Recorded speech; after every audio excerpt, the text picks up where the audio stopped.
Hi dears, welcome back to my channel. ഇന്ന് നമുക്കൊരു 3D look വരുന്ന റോസ് എങ്ങനെയാണ് ഒന്ന് സ്റ്റിച്ച് ചെയ്തെടുക്കണേ നോക്കാം കേട്ടോ. അപ്പോൾ നമ്മൾ ആദ്യമേ ഇതുപോലെ ഒന്ന് മാർക്ക് ചെയ്ത് കൊടുത്തിട്ടുണ്ട്. അപ്പോൾ നമ്മൾ ഇതിൻ്റെ സെൻറ്ററിൽ ഒരു റിംഗ് നോട്ട് അല്ലെങ്കിൽ ഒരു ഫ്രഞ്ച് നോട്ട് ഇട്ട് കൊടുക്കുകയാണ് ചെയ്യണത്.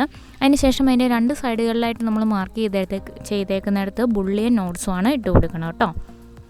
ബുള്ളിയൻ നോട്ട് എങ്ങനെയാണ് ചെയ്യുന്നതെന്ന് വെച്ച് കഴിഞ്ഞാൽ നമ്മൾ ഇതുപോലെ ആദ്യമേ സൂചി കുത്തിയെടുത്തതിന് ശേഷം അതിന് ഓപ്പോസിറ്റ് സൈഡിൽ നിന്ന് സൂചി ഇതുപോലെ നമ്മൾ ആ കുത്തിയെടുത്തിടത്തോട് തന്നെ സൂചി ഇതേപോലെ അടിവശത്തോടെ ഇതുപോലെ ഒന്ന് കുത്തിയെടുക്കുക കേട്ടോ. അതിനുശേഷം നമ്മൾ സൂചി പൊക്കിയെടുക്കരുത്.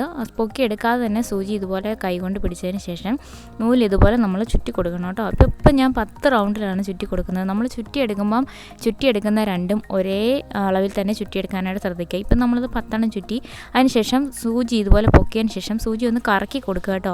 അപ്പോൾ കറക്കി കൊടുക്കുമ്പോഴത്തേക്കും നമുക്ക് മുകളിലേക്ക് വലിക്കുമ്പോൾ അത് ഈസി ആയിട്ട് പൊങ്ങിപ്പോരും.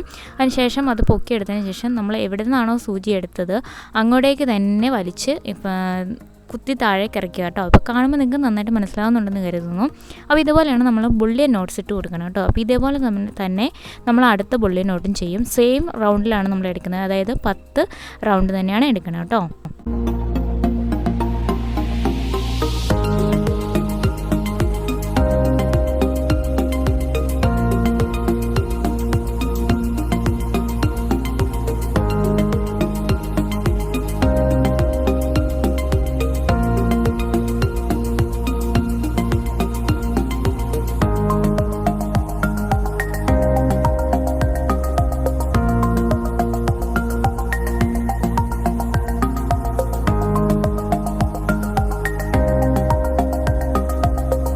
നമ്മൾ രണ്ടാമത്തെ ബുള്ളിയൻ നോട്ട്സും ഇട്ട് കഴിഞ്ഞിട്ടുണ്ട്. ഇനി നമ്മൾ ചെയ്യണത് 3D ലുക്കിൽ വരുന്ന റോസിൻ്റെ സ്റ്റിച്ചാണ് കേട്ടോ. അപ്പോൾ നമ്മളിതിന് വേണ്ടിയിട്ട് നമ്മളൊരു 3 മാർക്ക്, അതായത് നമ്മൾ ഈ ഒരു റൗണ്ട് ഇനി പുറത്തേക്ക് വരുന്ന റൗണ്ട് 3ആയിട്ടൊന്ന് ഡിവൈഡ് ചെയ്ത് കൊടുത്തിട്ടുണ്ട്. നമുക്ക് കാണാൻ പറ്റുന്നുണ്ടെന്ന് തോന്നുന്നു. അപ്പം അത് നമുക്ക് ഇതേപോലെ ഒരു സൈഡിൽ നിന്ന് എടുത്തിട്ട് അടുത്ത സ്റ്റിച്ച് മാർക്കിൻ്റെ അവിടേക്ക് ഓപ്പോസിറ്റ് സൈഡിൽ നിന്ന് കുത്തിയെടുക്കുക കേട്ടോ. അതിനുശേഷം ഞാൻ ഇതിപ്പോൾ നമുക്ക് സാമ്പ്രാണിത്തിരിയുടെയൊക്കെ ഒരു സ്റ്റിച്ച് കമ്പാണ് വരുന്നത് കേട്ടോ. ഇതേപോലെ വെച്ച് കൊടുക്കുക സൂചിയോട് ചേർത്ത്. എന്നിട്ട് ഞാൻ കാണിക്കണ പോലെ തന്നെ നമ്മുടെ ത്രെഡ് പിടിക്കുക, കൈകൊണ്ട് ഇതുപോലെ ചുറ്റിയെടുക്കുക, എന്നിട്ട് തലതിരിച്ച ശേഷം നമ്മളിങ്ങനെ ഇറക്കി കൊടുക്കുക, വലിച്ചു കൊടുക്കുക. ഇങ്ങനെയാണ് ചെയ്യണം കേട്ടോ. അപ്പം ഞാനിപ്പം 12 റൗണ്ടിലാണ് എല്ലാം ചെയ്തെടുക്കുന്നത്.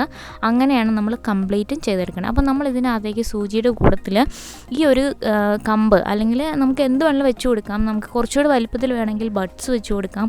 അങ്ങനെ നമ്മുടെ വലിപ്പത്തിനനുസരിച്ച് നമുക്ക് എന്ത് വേണമെങ്കിലും ചെയ്ത് കൊടുക്കാം കേട്ടോ. അത് വെക്കുന്ന എന്തിനാണെന്ന് വെച്ചാൽ നമുക്ക് ഈ 3D ലുക്ക് കിട്ടാൻ വേണ്ടിയിട്ടാണ് അങ്ങനെ കൊടുക്കുന്നത്. അപ്പോൾ അങ്ങനെ ഇതേപോലെ നമ്മൾ ഫുള്ള് വലിച്ചു കൊടുക്കുക. നമുക്ക് എത്ര റൗണ്ടാണോ വേണ്ടത് അത്രയും വലിച്ചു കൊടുക്കുക. അതിന് ശേഷം ആ ഒരു കമ്പങ്ങ് പൊക്കിയെടുക്കുമ്പോൾ പിന്നെ നമുക്ക് സൂചി ഈസി ആയിട്ട് ഇതുപോലെ പൊക്കിയെടുക്കാനായിട്ട് പറ്റും കേട്ടോ. അങ്ങനെ അത് വലിച്ചതിന് ശേഷം ഇതേപോലെ ഇതുകൊണ്ട് ഇങ്ങനെയാണ് നമുക്ക് കിട്ടിയേക്കുന്നത്. എന്നിട്ട് നമുക്ക് നമ്മൾ ബുള്ളിയൻ നോട്ട്സ് കൊടുത്ത പോലെ തന്നെ നമ്മൾ എടുത്ത് തന്നെ താഴേക്ക് കുത്തി കൊടുക്കുക. അപ്പോൾ ഇങ്ങനെയാണ് നമുക്ക് കിട്ടുന്നത്. അപ്പോൾ ഇതേപോലെ നമ്മൾ ഫുള്ള് റൗണ്ടും ചെയ്ത് കൊടുക്കുകയാണ് ചെയ്യുന്നത്. ഇനി ഞാൻ കൂടുതൽ പറയുന്നില്ല, നിങ്ങൾക്ക് കാണുമ്പോൾ മനസ്സിലാവും.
നമ്മൾ റോസിൻ്റെ പെറ്റൽസൊക്കെ എല്ലാം തന്നെ കംപ്ലീറ്റ് ആക്കിയിട്ടുണ്ട്. അപ്പോൾ ഇങ്ങനെയാണ് നമ്മുടെ ഫൈനൽ ലുക്ക് വരുന്നത്. അപ്പോൾ നിങ്ങൾക്ക് മനസ്സിലായിട്ടുണ്ടെന്ന് ഞാൻ കരുതുന്നു. അതുപോലെ ഇഷ്ടമായിട്ടുണ്ടെങ്കിൽ തീർച്ചയായിട്ടും ഒന്ന് സപ്പോർട്ട് ചെയ്യാം കേട്ടോ. അപ്പോൾ ഇനിയും ഇതുപോലുള്ള നല്ല നല്ല വീഡിയോസായിട്ട് കാണാം. Take care, bye bye, thank you.